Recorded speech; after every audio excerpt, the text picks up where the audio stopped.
कानी बहू। किशोरी लाल जी के बेटे राघव की शादी की बात जगह जगह चल रही थी, लेकिन किशोरी लाल जी को कोई लड़की पसंद ही नहीं आती थी। और उसकी एक ही वजह थी, किशोरी लाल जी का लालची होना। उनको लड़की वालों से मोटा दहेज चाहिए था और इसी चक्कर में एक दिन वो एक बहुत पैसे वाले के घर अपने बेटे का रिश्ता लेकर पहुंचे। उस आदमी का नाम था ओम प्रकाश। देखे किशोरी लाल जी, मेरी एक ही बेटी है और मेरी सारी संपत्ति जायदाद सब कुछ मेरी बेटी नैना का ही है। पापा, नाम से लगता है बहुत खूबसूरत होगी। कितना अच्छा नाम है ना, नैना। ओ, वैसे बात तो सही है आपकी। अब इतना पैसा है, जमीन जायदाद है, इकलौती बेटी, आप भी क्या करेंगे? सब कुछ उसे ही देंगे ना। बिल्कुल ठीक पहचाना आपने। बस बेटी की शादी और सारी जायदाद उसके नाम। पापा, बिना देखे हाँ कर दीजिए ना। इतना अच्छा रिश्ता फिर कहाँ मिलेगा? माला माल हो जाएंगे हम। मैं अपनी बेटी को बुलाता हूँ। अरे नहीं नहीं नहीं नहीं, आपकी बेटी का नाम नैना है, सुनकर ही लगता है बहुत सुंदर होगी। रहने दीजिए अंकल, मैं तो आपकी बेटी के नाम से ही इतना खुश हो गया हूँ कि उसे बिना देखे शादी करने को तैयार हूँ।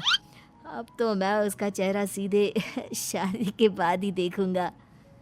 और इस तरह राघव नैना का चेहरा नहीं देखता और उससे शादी कर लेता है। शादी के बाद अपनी सुहाग रात पर जब राघव नैना का घूंघट उठाकर देखता है तो नैना की आंखें बंद थी। कितनी खूबसूरत हो तुम नैना, जरा अपनी आंखें खोलकर मेरी तरफ देखो तो सही। नहीं, मुझे शर्म आती है। अरे, मैंने तुम्हें शादी से पहले भी नहीं देखा, और अब अगर तुम आंखें खोलकर मुझे देखोगी भी नहीं तो मुझे अच्छा कैसे लगेगा? इससे पहले कि नैना अपनी आंखें खोलकर राघव की तरफ देखती, अचानक से लाइट चली गई और राघव नैना को पूरी तरह से देख भी नहीं पाया। अगली सुबह नैना राघव के लिए नाश्ता बनाकर लेकर आई। अरे ये क्या, आधा पराठा सीका हुआ है और आधा बिल्कुल कच्चा। ये तुमने क्या किया नैना? बहू, तुमने क्या आधा पराठा तवे से नीचे लटका कर रखा था, जो आधा सिका है और आधा कच्चा? मुझे जितना दिखेगा उतना ही तो सीखूंगी ना पापा जी। जहाँ जहाँ मुझे नजर आ रहा था वहाँ मैंने सीख लिया, जहाँ जहाँ नहीं दिखा वहाँ कच्चा रह गया होगा। इसका क्या मतलब है? ये कैसा मजाक कर रही है तुम? अरे बहू, तुमने इतना लंबा घूंघट क्यों लगाया हुआ है? देखो, हमारे घर में बहुओं को बेटी की तरह रखा जाता है, और फिर तुम तो इतना सारा माल लेकर आई हो। देखो, ये घूंघट डालकर रखने की कोई ज़रूरत नहीं है। हाँ नैना, पापा जी ठीक कह रहे हैं, तुम तो आराम से रहो, अपना ही घर समझो। नैना अचानक से अपना घूंघट उठा लेती है। अरे ये क्या पापा, नैना की तो एक आंख फूटी हुई है। नाम से नैना, लेकिन ये तो कानी बहू निकली। मेरे साथ धोखा हुआ है, धोखा। बिना दिखाए अपनी कानी लड़की मेरे संग ब्याह दी। मुझे कानी बीवी नहीं चाहिए। मुझे अभी ओम प्रकाश जी से बात करनी पड़ेगी। आखिर उन्होंने मेरे साथ ऐसा किया क्यों? अरे, आप लोगों ने ही तो पापा से कहा था कि आप लोग शादी से पहले मुझे देखना नहीं चाहते। अब मेरे पापा पर क्यों इल्जाम लगा रहे हैं? अरे लेकिन उन्हें बताना तो चाहिए था ना कि तुम कानी हो, एक आंख से तुम्हें दिखाई नहीं देता। किशोरी लाल और राघव नाराज होकर ओम प्रकाश को अपने घर बुलाते हैं। पापा जी, ये आपने क्या किया? शादी से पहले बताया क्यों नहीं कि नैना की आंखों में परेशानी है? अरे, आप ही ने तो लड़की देखने से मना कर दिया था। अरे लेकिन आप बता तो सकते थे। आपको तो हमारी बेटी की प्रॉपर्टी चाहिए थी, वो भी पूरी की पूरी। अब क्या हुआ अगर उसे आधा दिखाई देता है? प्रॉपर्टी तो आपको पूरी मिल गई ना। अरे ये क्या बात हुई? मेरी शादी प्रॉपर्टी से नहीं, आपकी बेटी से हुई है। अब ये तो पहले सोचना चाहिए था, तब तो मेरी प्रॉपर्टी देखकर तुम्हारी जुबान लप लपा रही थी। लेकिन मैं कानी लड़की को अपनी बीवी बनाकर नहीं रख सकता। पापा, कुछ करिए ना आप। हाँ, करता हूँ।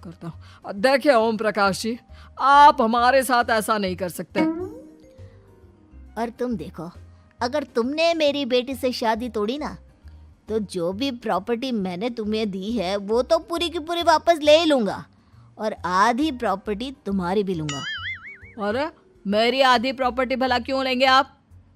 इसलिए क्योंकि मेरी बेटी को आधा नज़र आता है और उसकी नज़र अभी तक तुम्हारी आधी जायदाद पर ही पड़ी है। अब तुम उसे घर से निकालोगे तो कुछ तो लेकर जाएगी ना।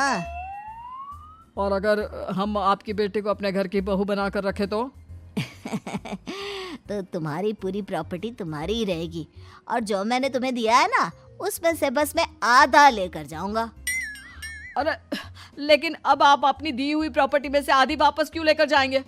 अगर मैं आपकी बेटी को अपनी पत्नी बनाकर रखने को तैयार हूं तो? इसलिए ताकि भविष्य में अगर तुम मेरी बेटी को धोखा दो तो उसके पास कुछ तो रहे जो पति का हो। वैसे मेरे पास तो बहुत कुछ है, लेकिन अपने पति की कोई निशानी तो उसके पास होनी चाहिए ना। अब अगर तुमने मेरी बेटी को कानी कहा तो तुम्हें प्रॉपर्टी भी कानी ही मिलेगी, पूरी नहीं। जमाए राजा। किशोरी लाल और राघव समझ चुके थे कि वो बुरी तरह फंस चुके हैं और अब उनके पास वहां से निकलने का कोई चारा नहीं है।